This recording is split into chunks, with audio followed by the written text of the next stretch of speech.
En búsqueda de los argumentos. Fundamentos de Ciencia Política y Gobierno. Milton Javier Muñoz Naranjo, Registrador Nacional del Estado Civil. República de Colombia. Buenas tardes, un cordial saludo para todos. Mi nombre es Milton Muñoz, soy el Registrador Nacional de la República de Colombia. Hoy desde la Registraduría queremos manifestar nuestra preocupación por el alto grado de abstencionismo en los procesos electorales. Históricamente en Colombia estas tasas de abstencionismo superan el 50%. Además tenemos una población vulnerable, que es la población indígena, donde debido al difícil acceso a sus territorios y conflictos armados, entre otros, puede llegar la tasa de abstencionismo hasta el 100%. Según el Censo Nacional de 2018, en Colombia existen 846 territorios indígenas legalizados, conocidos como resguardos, los cuales cubren aproximadamente el 31.5% del territorio nacional.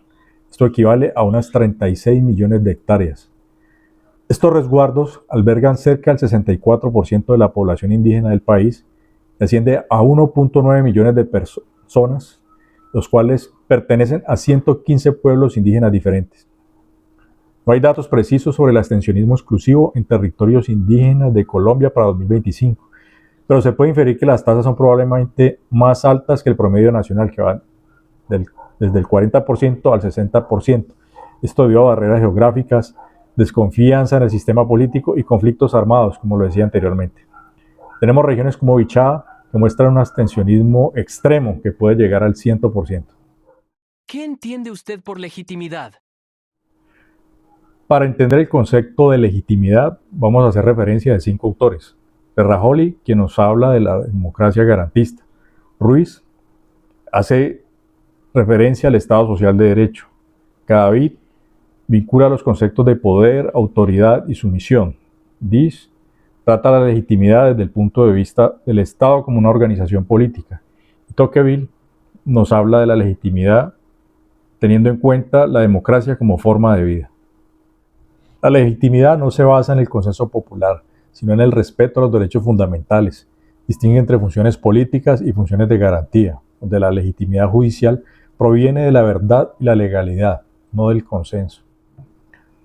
La legitimidad implica conjugar lo singular y lo general en la justicia. El juez debe actuar conforme a derecho, pero también con conciencia histórica y diversidad. La legitimidad no es solo formal, sino ética y contextual. La legitimidad se fortalece en modelos de democracia deliberativa, donde la participación ciudadana activa en la toma de decisiones es clave. Critica la democracia representativa por su distancia con el pueblo. La legitimidad democrática no se limita a quien gobierna, sino a cómo se gobierna. Debe haber respeto por los derechos humanos, el Estado de Derecho y una participación activa de los ciudadanos. Se propone un realismo crítico que une derecho y poder desde la visión de Elías Díaz. La legitimidad se construye desde la participación ciudadana y la descentralización del poder. Se defiende que la democracia debe proteger la libertad individual frente al despotismo y el poder debe dividirse para evitar abusos. ¿Qué acciones demandan la participación ciudadana? ¿Qué acciones demandan la participación ciudadana? Los autores coinciden en que la participación ciudadana activa es fundamental para fortalecer la democracia. Desde distintas perspectivas, destacan acciones como exigir derechos y legalidad, deliberar y construir desde lo social, incidir en lo político, incidir en políticas públicas y ejercer control social, organizarse, asociarse y superar el individualismo. Otras acciones que demandan participación ciudadana son exigir el cumplimiento de derechos fundamentales, controlar el ejercicio del poder, participar en procesos judiciales y legislativos para garantizar legalidad y justicia, incidir en la formulación de normas y políticas públicas, participar en el ciclo completo de la gestión pública, diagnóstico, planeación, ejecución y evaluación, y ejercer control social sobre el Estado. Deliberar colectivamente sobre decisiones políticas, construir autoridades de la base social, resistir formas de poder impuestas sin legitimidad, participar en la organización política del Estado, ejercer ciudadanía activa en la toma de decisiones, defender el Estado de Derecho y los derechos humanos. Superar el individualismo mediante acción social, participar en acciones civiles, ejercer libertad a través del compromiso público, fortalecer la democracia desde lo local. ¿Cómo se puede reducir el abstencionismo en territorios indígenas?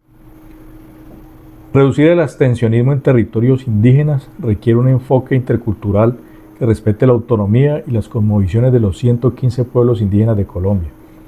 Las estrategias deben ser diseñadas en conjunto con las comunidades, involucrando a sus líderes y organizaciones, para garantizar que sean culturalmente apropiadas. Además, el Estado debe cumplir con su obligación de garantizar la participación efectiva, como lo establece la Constitución de 1991. Para finalizar, la Registraduría Nacional del Estado Civil evalúa e implementar las siguientes estrategias. Instalar mesas de votación en los resguardos indígenas o cerca de estos. Proveer transporte gratuito desde comunidades alejadas a los puntos de votación. Implementar mecanismos de votación móvil o electrónica adaptados a las necesidades de estas comunidades, respetando sus usos y costumbres.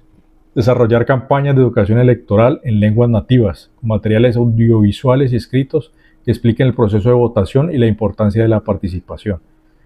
Capacitar a líderes indígenas como promotores electorales para que actúen como puente entre las autoridades electorales y las comunidades. Involucrar a las emisoras comunitarias indígenas. Reforzar la presencia de la fuerza pública en zonas de riesgo, pero con un enfoque de protección a las comunidades y no de militarización. Implementar medidas de protección colectiva. Involucrar a las guardias indígenas en la vigilancia de los procesos electorales, siempre respetando su autonomía. Promover candidaturas indígenas en elecciones locales y nacionales como las impulsadas por organizaciones como el Movimiento Indígena de Colombia o Autoridades Indígenas de Colombia.